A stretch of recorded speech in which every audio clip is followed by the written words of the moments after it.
Mga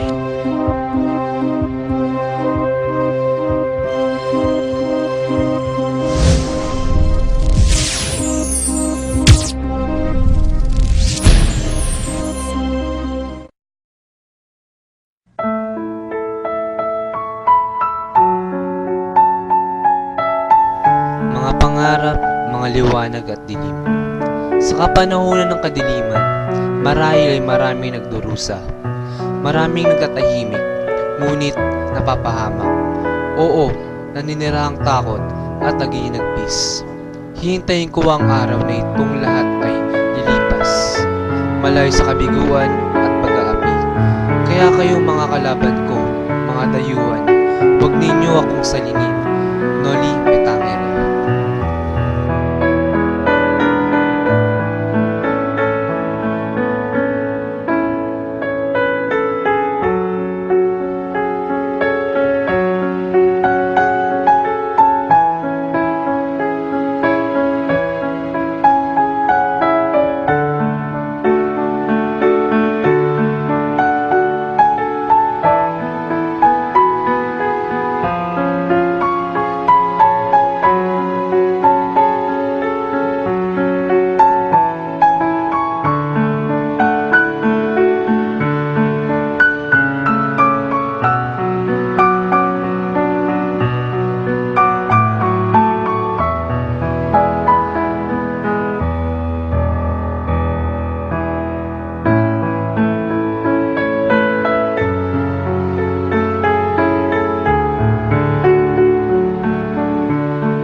Isang malaking pagdiriwang ang inihandog ng Kapitan Tiago sa kanyang tahanan sa Calyan, Luwage, sa karangalan ni Juan Crisostome Ibarra na nagbabalik sa Pilipinas mula sa Europe.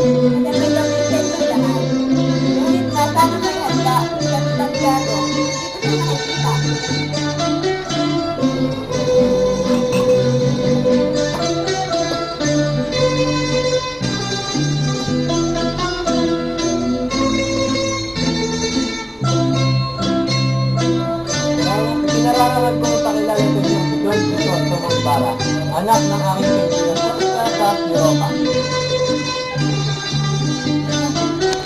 Tungan ng ating bayan, itabi ng tama to ang kaibigan ng aking na mayabang ako. Nagkakamali ka, binata. Ano? Bakit yung itabi ng tama to ang tungan ng Santiago? Ako nga, ngunit kailanman hindi ako nagbibigyan ng iyong ama. Tapos ng hapunan, nagpamanhin ng binata at mahinahon nagpaalam upang hindi umano'y may mahalagang bagay siyang tatapusin at aayusin. Papalito ko bukas bago ako umayo. Wala pa rin na bago, ganyan pa rin ang minilang aking iniwan. Teniente Guevara, mag-ingat ka binata, matutuwa sa nangyari sa'yo. Habang papauwi si Ibarra sa hotel ng kanyang tutuluyan, sumabay sa kanya si Teniente Guevara na di nakatiis na hindi may salisay sa binata ang tungkol sa kamatayan ng kanyang ama sa San Diego. Ayon sa Teniente, si Don Rafael ay isang matapang na lalaki na ipinagtanggol lang isang bata sa kapaslangan ng isang walang pinag-aralang kolektor ng Kastila. Nagpasalamat si Ibarra sa Teniente at ipinanata sa kanyang sarili na hahanapin niya ang katotohanan hinggil sa kamatayan ng kanyang yumaong ama.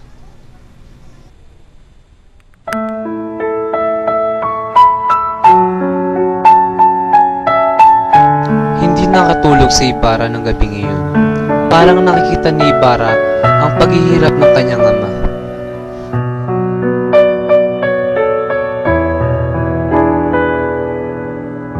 Itinuturing si Kapitan Tiago na isa sa pinakamayaman sa Binondo. Malawak din ang kanyang mga asyenda sa Kapampangan at Laguna, lalo na sa San Diego. Ang tanging tagapagmana ng malaking kayamanang iyon ay si Maria Clara. Si Kapitan Tiago ay anak ng isang taga-Malabon na napakayaman, ngunit napakakuripot. Kung kaya nagpaaral sa batang si Tiago ay isang mabait na Dominiko.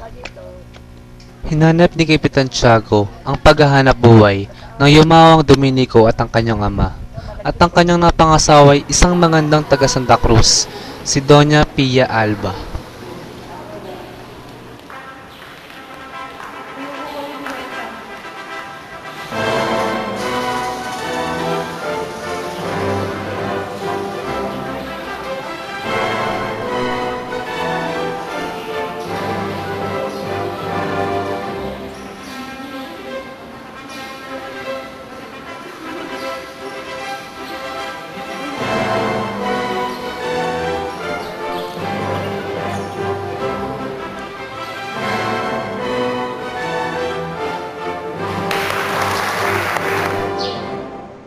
Ngunit sa 6 na taong pagsasama nila ay di sila nagkaroon ng supling. Humingi tayo ng payo kay Padre Damaso, ang aking kumpisor. Pagtungo ka sa bando, Si Doña Pia ay pinagpayuhan ni Padre Damaso. matahimtim kang manalangin at bibigyan ka niya ng isang anak. Opo, Padre. Sinunod ni Doña Pia ang payo ni Padre Damaso. Di nagtagal at siya'y nagdalang tao. Ngunit malaki ang kanyang pagbabago. Naging malungkutin siya at di nakitang ngumiti. Si Doña Pia ay namatay, pagkasilang ng isang sanggol na Napakaganda babae. naman ang iyong anak, Kapitan Tiago. Ganap na dalaga na ngayon si Maria Clara at napakaganda. Sa bulwagan ng malaking bahay ni Kapitan Tiago sa Binondo, kaharap niya ang anak niyang si Maria Clara at ang pinsan niyang si Tia Isabel.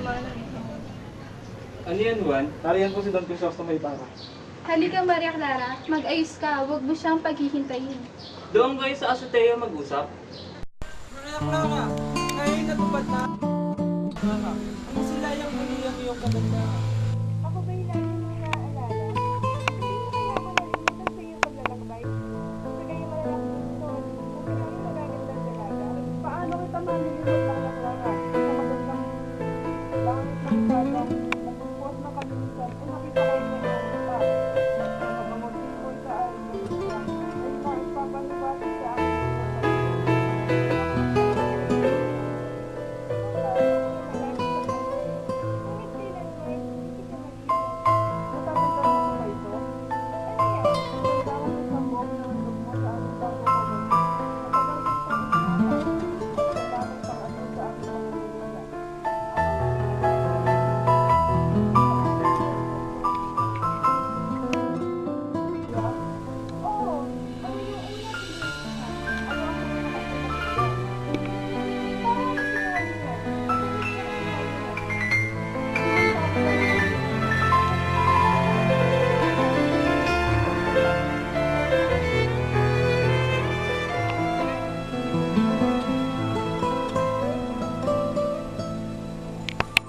Kinabukasan, matapos dalawin ng kapitan, si Ibarra ay nagtuloy sa San Diego upang dalawin ang libingan ng ama.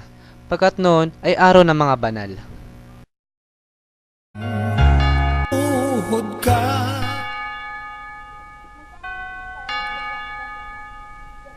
lamang dahil pinatawan ako ng 2 multa.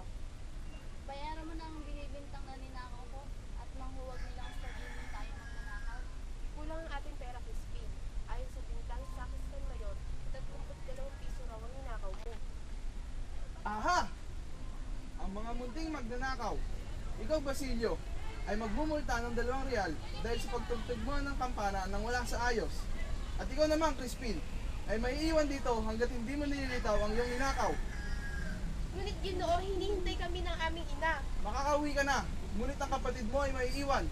Huwag mo akong iwan, kuya. Papatayin ako. Maawa na kayo sa kanya, hindi magnanakaw si Crispin. Kuya!